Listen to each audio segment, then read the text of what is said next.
Kaisang Pangarep, anak bungsu Presiden Jokowi, akan segera melangsungkan pernikahan. Sebagai anak presiden sekaligus seorang pengusaha sukses, pernikahan Kaisang itu bisa dibilang sangat sederhana.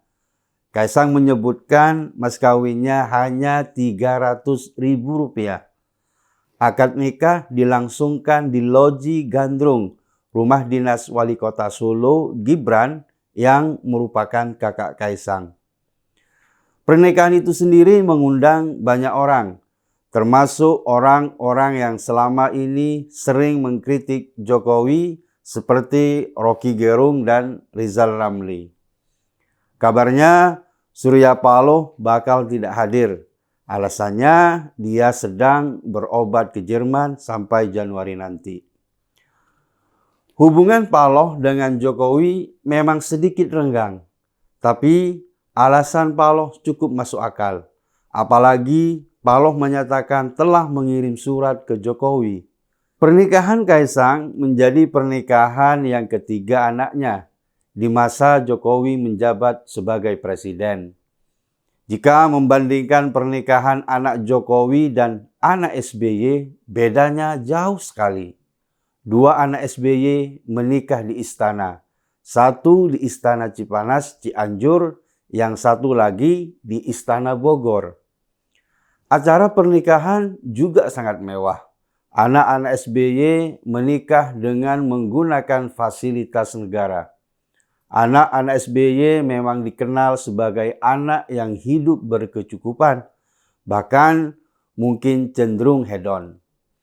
Itu bisa kita lihat dari barang-barang branded yang biasa mereka kenakan. Ketika melakukan kunjungan ke daerah, rombongan yang dibawa juga sangat banyak. Mereka tidak pernah merasakan menjadi orang biasa karena mereka selalu dikelilingi dengan puja-puji dan pengistimewaan. Oleh sebab itu, proses pernikahan mereka juga dilakukan dengan selera kelas atas. Serba mewah, serba mengundang decak kagum, impian sempurna bagi rakyat jelata yang tak mungkin terlaksana. Memang tidak ada larangan bagi presiden untuk menikahkan anaknya di istana kepresidenan. Soeharto juga pernah melakukannya, tapi sebenarnya itu tidak etis. Soeharto dan keluarganya juga memiliki selera kelas atas. Meskipun dia kerap tampil biasa saja, tapi anak-anaknya terbiasa hidup mewah.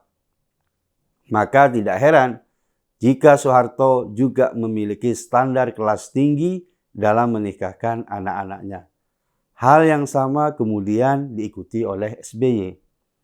Istana negara mestinya digunakan untuk kepentingan negara, kecuali jika memang masyarakat juga diperbolehkan menggunakan istana negara untuk keperluan mereka.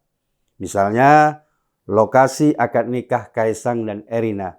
Meskipun itu aset pemerintah, tapi semua orang bisa menggunakannya.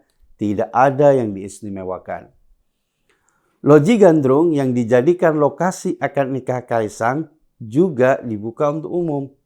Masyarakat bebas menggunakan gedung itu tanpa dipungut biaya. Itu artinya Kaisang diperlakukan sebagai orang biasa. Meskipun pernikahan itu pastinya pakai protokoler kepresidenan. Perbandingan dua pernikahan anak presiden itu menunjukkan pentingnya pendidikan karakter. Anak-anak Jokowi dibesarkan dalam keluarga yang sederhana, mereka tidak biasa diistimewakan. Maka ketika bapaknya jadi presiden pun, cara hidup mereka tidak berubah. Mereka tetap hidup dengan cara yang sederhana dan tidak berlebihan. Ini tentu berbeda dengan anak-anak SBY, anak-anak Soeharto yang biasa hidup bergelimang harta dan dikepung oleh orang-orang yang menyanjungnya.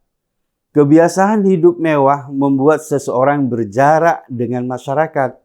Kalaupun mereka sadar ada orang susah, mereka tak mungkin mampu merasakan kesusahannya. Anak-anak Jokowi bisa dijadikan teladan bagi masyarakat luas. Meskipun istana negara boleh digunakan untuk acara pribadi, tapi mereka tahu cara menjaga perasaan masyarakat.